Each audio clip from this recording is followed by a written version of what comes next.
ఎంత వారలైనా కాంతదాసులే. రాజులైనా మహారాజులైనా కోట్లకు పడగలెత్తిన బిజినెస్ మ్యాగ్నెట్లకైనా సరే బలహీనమైన క్షణాలు అనేవి కొన్ని ఉంటాయి. ఆ క్షణమంటూ వచ్చిందంటే విచక్షణ కోల్పోతారు. అనక ఇంకేముంది, బతుకంతా బంగారు ప్లేట్లో పెట్టి సమర్పయామి. ఆ విధంగా వలకు చిక్కి విలవిలలాడిపోతున్న మగాళ్ల సంఖ్య రోజు రోజుకి పెరిగిపోతూనే ఉంది. లేటెస్ట్గా సాగర తీరనగరం విశాఖలో వాలిపోయింది ఒక మహా వల. ఏమాత్రం ఆదమర్చిన హాంఫట్టే. అందుకే పారా హుషారని హెచ్చరిస్తోంది విశాఖలోని ఖాకీ శాఖ.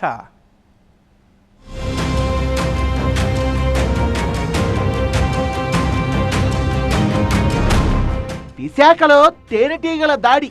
తేనెటీగలంటే తేనెటీగలు కాదండోయ్, తేనె పూసిన కత్తులు. గోల్డ్ కోటింగ్ వేసుకున్న బంగారు మాయలేడి మళ్ళీ తనకు కావాల్సిన ఆహారం కోసం ఆశగా చూస్తోంది. ఆమె విసిరిన వలలో ఇప్పటికే 10 మంది. ఆ 11వ వాడు ఎవడో ఇంకెవడో ఈ ఆడదాగున్నాడు. ఏమోవయ్యా, కాలం పగబట్టి కాటేస్తే ఆ మాయలేడికి ఆహారమయ్యే అమాయక శిఖామణి మీరే కావచ్చు. పారా హుషార్.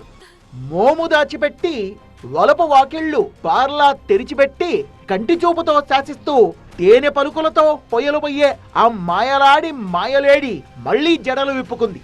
ఎస్, హనీ ట్రాప్ ఫోబియా మగజాతి లోతుల్లోకి పాకిపోయింది. లేటెస్ట్ గా కర్ణాటకలో ఓ ఎమ్మెల్యే సోదరుడు హనీ ట్రాప్ కి చిక్కి అదృశ్యమయ్యాడు. మంగళూరులో ప్రముఖ వ్యాపారవేత్త ముంతాజ్ ఖాన్ ఒక యువతి మాయలో పడి ఆమె బ్లాక్ మెయిలింగ్ కు భయపడి కుటుంబ సభ్యులతో గొడవపడి చివరకు నదిలో దూకి ఆత్మహత్యకు పాల్పడినట్టు తెలుస్తోంది. కులూరు వంతెన దగ్గర అతగాడి కారు దొరికింది.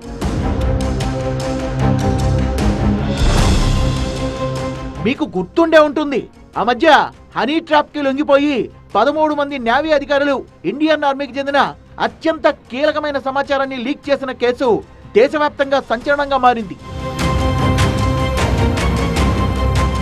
కట్ చేస్తే సీన్ మళ్ళీ విశాఖకే మారింది భయ్యా. సోషల్ మీడియాలో ఓ ఎన్ఆర్ఐ యువకుని ట్రాప్ చేసి మత్తుమంది ఇచ్చి నిర్బంధించి బ్లాక్ మెయిల్ చేసిన ఒక తేనెటీగా ఇప్పుడు పోలీసుల అదుపులో ఉంది. పేరు జాయ్ జమీమా. వయసు 27 ఏళ్లు. జిగేల్మనే అందమే పెట్టుబడి. సంపన్న వర్గాలే టార్గెట్. ముగ్గులోకి దింపడానికి ఒక స్కెచ్, ఉన్నదంతా ఊడ్చేసి పరావడమే ఆమె బిజినెస్ ట్రిక్. విశాఖలో బయటపడ్డ ఈ హనీ ట్రాప్ దందా స్థానికుల్ని బెంబేలెత్తిస్తోంది. అలాగని ఈ జిగేల్ రాణి సింగిల్ కాదు, వెనకమాలో పెద్ద ముఠానే ఉంది. హైదరాబాద్ లో ట్రైనింగ్ ఇచ్చి రంగంలోకి దింపి అక్కడి నుంచే నెట్వర్క్ నడిపించే ముఠాపై స్పెషల్ నజర్ పెట్టారు ఇప్పుడు విశాఖ పోలీసులు. హనీ ట్రాప్ అంటే ఇది రొటీన్గా జరిగే ట్రాప్ కాదు, ఫుల్లీ అప్డేటెడ్ హనీ ట్రాప్. ముగ్గులోకి దింపడం, ఫిజికల్ రిలేషన్షిప్ పెట్టుకోవడం, ఆపై బ్లాక్ మెయిలింగ్తో లక్షలు గుంజడం హనీ ట్రాపర్లు పాటించే ప్రాథమిక లక్ష్యం ఇది. కానీ ఈ జిగేల్ రాణి పాల్పడ్డ హనీ ట్రాప్ అంతకు మించి ఇంట్రెస్టింగ్. ఎందుకంటే పెళ్లి చేసుకుందాం రా అంటూ సీక్వెల్ కూడా ఉంది ఇక్కడ. ఇంతవరకు పెళ్ళైన మగాళ్ళ మీద విసిరే వల గురించే విన్నాం, కానీ ఇది పెళ్లి కాని ప్రసాదులే టార్గెట్గా జరిగిన తేనెటీగల దాడి. అందులో మొదటి బాధితుడు ఎవరంటే ఇతడే. విశాఖలో ముసుగు సుందరి మాయలో పడి నిలువు దోపిడీ సమర్పించుకున్న ఒక ఎన్ఆర్ఐ ఉద్యోగి.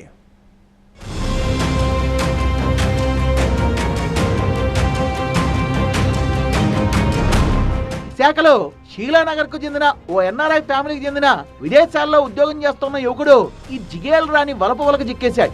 నా పేరు కొరుప్రోలు జాయ్ జమీమా, మీ ఇంటికి దగ్గరలోనే మురళీనగర్ ఎన్జిఓస్ కాలనీలో ఉంటున్నా అంటూ పరిచయం పెంచుకుంది. ఈలోగా ఇంటికెళ్లి ఆ యువకుడి తల్లిదండ్రుల్ని కూడా మాటల్లో పెట్టింది. మంచి అమ్మాయిగా నటించింది. మీ అబ్బాయి స్నేహితురాల్ని పెళ్లి చేసుకుంటానని మాట కూడా ఇచ్చాడంటూ వాళ్లతో వరసలు కలిపేసుకుంది. అటు తన అందచందాలతో ఆన్లైన్ లో అట్రాక్ట్ చేసి ప్రేమ పేరుతో తీయటి మాటలు చెప్పి ఆ యువకుడిని కూడా ఫారిన్ నుంచి ఇండియాకి రప్పించింది. సరిగ్గా ఇక్కడే నాటకం షురు. మత్తు పదార్థాలు జ్యూస్లో కలిపి రెగ్యులర్గా త్రాపించడం, తర్వాత ఫిజికల్ రిలేషన్షిప్ పెట్టడం, ఆ వీడియో తీయడం, ఆ వీడియో చూపెట్టి బ్లాక్మెయిల్ చేయడం. ఫస్ట్ ఎంగేజ్మెంట్ చేద్దామని ఒక భీమ్లీలో ఒక రిసార్ట్కి తీసుకెళ్ళి అక్కడ ఎంగేజ్మెంట్ పార్టీ పెట్టి రింగ్ ఎక్స్చేంజ్ చేయడం. తర్వాత ఇప్పుడు పెళ్లి చేసుకుందాం రా అని ఇంకా డబ్బు లాగడం. తర్వాత డాడీ మమ్మీతో ఎటువంటి సంబంధం ఉండకూడదు, వాళ్ళు ఫోన్ చేస్తే ఫోన్ రిసీవ్ చేయకూడదు, డాడీ మమ్మీ మీ శత్రువులు మన శత్రువులు అని చెప్పడం, ఇదంతా చేయడం జరిగింది. ఎయిర్పోర్ట్ నుంచి అతగాన్ని పికప్ చేసుకుని తనతో పాటు తీసుకెళ్లి బంధించి మత్తు మందు కలిపిన జ్యూస్ ఇచ్చి మైకంలో దింపింది. ఆ మత్తులో ఉన్నప్పుడే శారీరకంగా వెళ్తున్నట్టుగా ఫోటోలు తీయించి వాటిని అడ్డం పెట్టుకొని బ్లాక్ మెయిల్ దందా స్టార్ట్ చేసింది. పెళ్లి చేసుకోమని బలవంతం చేసింది. భీమిలిలో ఓ హోటల్లో బలవంతంగా నిశ్చితార్థం కూడా చేసేసుకుని 5 లక్షల దాకా లాగేసింది. పెళ్లి చేసుకో, లేదంటే ఈ ఫోటోలతో పోలీస్ కేసులు పెట్టించి అమెరికా వెళ్లకుండా చేస్తా అని బెదిరించి మరిన్ని డబ్బుల కోసం ప్లాన్ వేసింది ఆ మాయలేడి. ఈ నెల 4న ఆమె నుంచి ఎలాగోలా తప్పించుకుని పేరెంట్స్ సాయంతో పోలీసులను ఆశ్రయించాడు సదరు బాధిత యువకుడు. ప్రాథమిక ఆధారాల్ని సేకరించి కేసు నమోదు చేసి మన జాయ్ జమీమాను అరెస్ట్ చేసి కటకటాల వెనక్కు నెట్టేశారు భీమిలి పోలీసులు.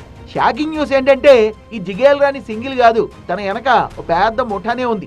జమీమాతో అందమైన రీల్స్ చేయించడం, వాటిని సోషల్ మీడియాలో షేర్ చేయడం, వాటితో ట్రాప్ చేయించడం, అబ్బాయిల్ని ఎలా అప్రోచ్ అవ్వాలి, వాళ్ళని ఎలా ముగ్గులోకి దింపాలి, వాళ్ళ మీద మత్తు ఎలా ప్రయోగించాలి, ఫోటోలు తీసి ఎలా బ్లాక్ మెయిల్ చేయాలి, ఇదంతా ఓ పకడ్బందీ సిలబస్ అన్నమాట.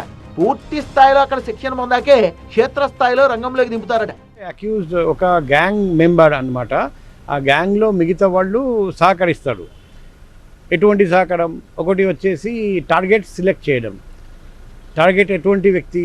ఇంతవరకు ఏం చేశారంటే మ్యారేడ్, పెళ్ళి జరిగింది అటువంటి డబ్బు గల వ్యక్తులను సెలెక్ట్ చేశారు. ఈ ఫస్ట్ టైం బ్యాచిలర్ డబ్బు గల మనిషిని సెలెక్ట్ చేయడం జరిగింది. గతంలో పెళ్లైన మగాలను ట్రాప్ చేసి బ్లాక్ మెయిలింగ్ తో వాళ్ళను నిలువున ముంచేసి కుటుంబానికి దూరం చేసేసి సొమ్ము చేసుకునే ఈ ముఠా లేటెస్ట్ గా రూట్ మార్చిందట. పెళ్లిగాని ప్రసాదులు ఇప్పుడు ఇలా టార్గెట్లు. ఇప్పటిదాకా దాదాపు 10 మందిని ఈ ముఠా ట్రాప్ చేసింది. బాధితుల నుంచి గాజేసిన సొమ్ము అంతా ముఠా సభ్యులంతా పంచుకుంటారట. వీళ్ల బారిన పడి పరువు పోతుందన్న బెంగతో బయటికి రాని వాళ్ళు ఎవరైనా ఉంటే నిర్భయంగా కంప్లైంట్ చేయాలని కోరుతుంది విశాఖ పోలీసు విభాగం. సో ఇంకా బాధితులు ఉన్నారని మాకు తెలిసింది. వాళ్ళు కూడా నిర్భయంగా ముందుకు రావచ్చు. మా పర్సనల్ కాంటాక్ట్ నంబర్ కూడా అందరికీ ఇవ్వడం జరిగింది. మీరు పర్సనల్ కాంటాక్ట్ నంబర్లో కూడా మాతో మాట్లాడి మా వివరంగా మాకు డీటెయిల్స్ చెప్తే మేము తగిన చర్య తీసుకుంటాం. హనీ ట్రాప్, వలపు వల. మొదట అమాయకుల్ని అందచందాలతో తమ వైపు లాక్కోవడం, ఆపై వాళ్ళ న్యూడ్ వీడియోలు రికార్డ్ చేసి డబ్బులు డిమాండ్ చేయడం. ఈ తరహా సులువైన చీకటి వ్యాపారం విచ్చలవిడిగా సాగుతోంది. ఒకవేళ వాళ్ళు డిమాండ్ చేసినంత డబ్బు ఇవ్వలేకపోతే వీడియోలు వైరల్ అయిపోతాయి. ఆనక టోటల్ జిందగీ ఖల్లాసే. అందుకే కొందరు ఎదర బతుకంతా చంద్రవందర చేసుకోవడం ఎందుకన్న జ్ఞానోదయంతో ఎంత అడిగితే అంతా సమర్పించుకొని బయటపడుతుంటారు. కానీ ఈ బ్లాక్ మెయిల్ దందా అక్కడితో ఆగదు, లైఫ్ లాంగ్ సినిమా చూపిస్తుంది. దీన్ని తట్టుకోలేక కొంతమంది ఆత్మహత్యకు పాల్పడి అదే శాశ్వత పరిష్కారం అనుకుంటారు. అందుకే వ్యవహారాన్ని చావు దాకా తెచ్చుకోవద్దని మొదట్లోనే అప్రమత్తంగా ఉంటూ ఈ హనీ ట్రాప్లకు దొరకొద్దని వార్నింగ్ ఇస్తున్నారు పోలీసులు.